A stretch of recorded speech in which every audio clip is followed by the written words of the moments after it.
ইতিহাসের পাতায় তাম্রলিপ্ত রাজ্যের রাজ্য ময়ূরধ্বজ, রাজর্ষি তাম্রধ্বজ এর কথা আজও জ্বলজ্বল করে। 5000 বছর বা তারও পুরনো এই রাজবংশ আজও রয়েছে। মহাভারতের যুদ্ধ থেকে ভারতের স্বাধীনতা সংগ্রাম সবেতেই নিজের স্বতন্ত্র ভূমিকা পালন করেছেন তাম্রলিপ্ত রাজবাড়ি।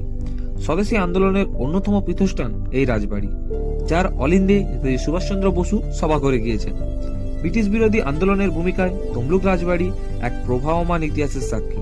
বঙ্গভঙ্গ বিরোধী আন্দোলন থেকে লবণ আইন আন্দোলনের সবেতেই ইতিহাসের ছাপ রেখে গেছে তাম্রলিপ্ত রাজবাড়ি বা তার পরিবারের সদস্যরা। অষ্টাদশ শতাব্দীতে তাম্রলিপ্ত রাজবাড়ির সম্পত্তি নিয়ে রানী কৃষ্ণপ্রিয়ার ব্রিটিশদের লড়াই, ব্রিটিশ বিরোধী শক্তির ভিত পোতা হয় তমলুক রাজবাড়ির অন্দরে। বিংশ শতাব্দীর শুরুতেই বঙ্গভঙ্গ বিরোধী আন্দোলনে তমলুক তৎকালীন রাজা সুরেন্দ্র নারায়ণ রায় সক্রিয় অংশগ্রহণ করেন। তমলুকে ব্রিটিশ বঙ্গভঙ্গের বিরোধী সভা হয়। সেই সভায় সভাপতিত্ব করেন রাজা সুরেন্দ্র